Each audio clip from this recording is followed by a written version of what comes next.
साईं की बात। बच्चे, इस बार ना जब तुम्हें मेरे दर्शन होंगे तो बहुत अलग तरीके से होंगे, बहुत अलग तरीके से। जो अब तक दर्शन होते आए हैं ना, उससे बहुत अलग होंगे, बहुत अलग, जिसे तुम कभी भुला नहीं पाओगे। जब जब याद करोगे ना उस दर्शन को मेरे, तब तब तुम्हें ऐसा अनुभूति होगी कि हाँ, तुम्हारा साईं तुम्हारे साथ था, तुम्हारे सामने खड़ा था। क्योंकि मैं इस बार ना कुछ अलग तरीके से तुम्हें दर्शन देने वाला हूँ, बहुत अलग तरीके से। और सुनो, तुम्हें मैं नारंगी वस्त्र में बहुत पसंद हूँ ना, है ना? तुम्हें जब मैं नारंगी वस्त्र पहनता हूँ तो तुम्हें बहुत अच्छा लगता है, बहुत अच्छा, है ना?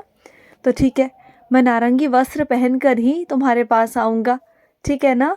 और सुनो, वैसे तुम मेरे बहुत अच्छे बच्चे हो, मेरी सारी बातों को मानते हो, लेकिन कुछ बातों को नज़रअंदाज कर देते हो, और ये तुम्हारी बहुत गलत बात है। जिस तरीके से मैंने 3 पहर बनाए हैं, 3 वक्त बनाए हैं ना खाने के लिए, तुम खाना नहीं खाते, तीनों वक्त खाना नहीं खाते, ढंग से खाना नहीं खाते हो। कभी सुबह खाते हो तो दोपहर में नहीं खाते, दोपहर में खा लेते हो तो रात को नहीं खाते। ये तो गलत बात है ना। ये तो तुम अपने शरीर के साथ में खिलवाड़ कर रहे हो, जानबूझकर, वो भी अपने साथ में। ये तो बहुत गलत बात है ना मेरे बच्चे। देखो, नाराज़गी अपनी जगह है, लेकिन जो थाली मिलती है ना तुम्हें, जो खाना मिलता है, वो थाली मैं देता हूँ तुम्हें। किसी की इतनी हैसियत नहीं है कि कोई तुम्हें खाना दे सके। जो थाली में खाना होता है ना, वो मेरा होता है, मैं परोसता हूँ तुम्हें। तुम्हें ऐसा लगता है ना कि कोई और थाली परोस रहा है तुम्हारे लिए और तुम नहीं खा रहे हो। ये तुम्हारी गलतफहमी है। इस गलतफहमी को ना दूर कर लो, क्योंकि थाली में खाना मैं भेजता हूँ तुम्हारे लिए। तुम्हें खाना चाहिए। और सुनो, तुमने जाने अनजाने ना बहुत लोगों की ज़िंदगी को संवारा है, बहुत लोगों की मदद की है तुमने। तुम नहीं जानते हो कि तुमने एक ऐसे बुजुर्ग का सहारा बने हो ना। तुम इतना ज़्यादा आशीर्वाद दिया है उन्होंने तुम्हें, इतना ज़्यादा, क्योंकि तुम तो उनकी मदद कर आए, लेकिन उनके दिल से जो दुआएं निकली ना तुम्हारे लिए, जो आशीर्वाद निकले, वो बहुत अच्छे थे मेरे बच्चे, बहुत अच्छे। और आशीर्वाद तो अच्छे ही होते हैं। तुमने जो टूटी लाठी उनकी जोड़ी ना, तो बस वो तुम्हारे ही हो गए। और तुम्हें इतना ज़्यादा आशीर्वाद दिया है कि मैं भी उन्हें रोक नहीं पाया। बहुत ज़्यादा आशीर्वाद दे दिया उन्होंने तुम्हें, बहुत ज़्यादा।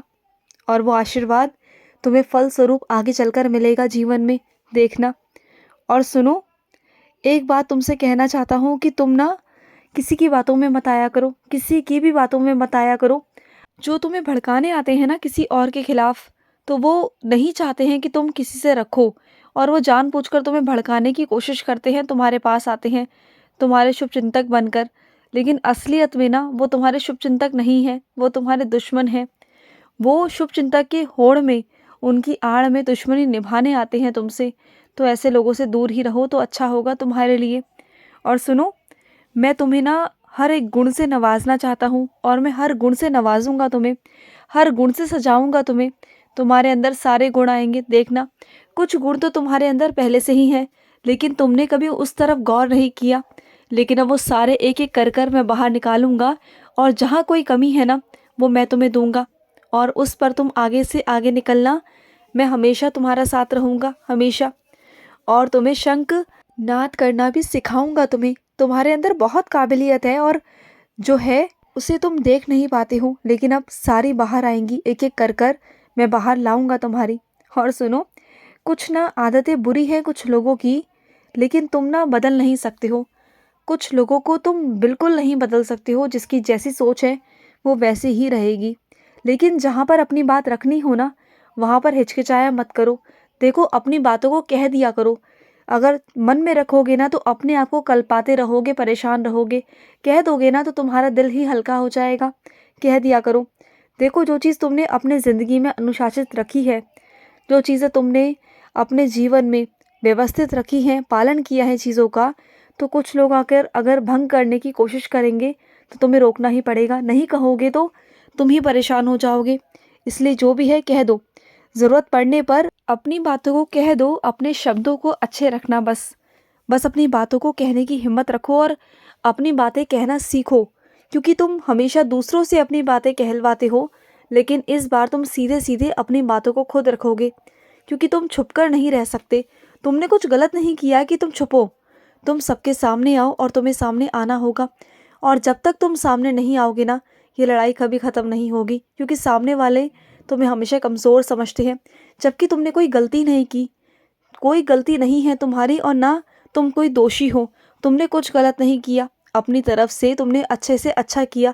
अगर वो ऐसा सोचते हैं कि तुमने कुछ गलत किया तो वो उनकी सोच है, ठीक है ना। तो तुम अपने ऊपर दोषारोपण मत करो, उनसे छुपने की कोई ज़रूरत नहीं। उनके सामने रहो, जैसे उनका हक है वैसे तुम्हारा हक है, तो सामने रहो, हक से रहो, मैं तुम्हारे साथ हूँ।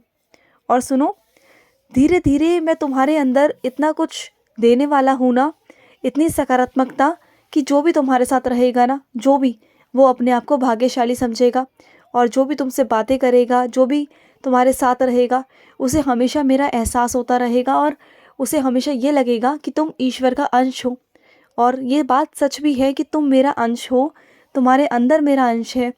और जब भी तुम जिससे भी बातें करोगे ना, वो देखना तुमसे इतना प्रभावित हो जाएगा ना कि वो अपने आप को भाग्यशाली समझेगा। वो ये समझेगा कि वो कितना भाग्यशाली है, अपने आप को महसूस करेगा कि वो तुम्हारे संपर्क में है। और वो तुम्हारा साथ ना कभी छोड़ना नहीं चाहेगा, कभी नहीं। और ना दूसरों को भी ना कभी कभी आशीर्वाद दे दिया करो।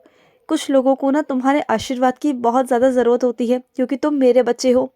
और तुम जब मेरा नाम लेकर किसी को आशीर्वाद देते हो ना, तो वो आशीर्वाद फल जाता है मेरे बच्चे।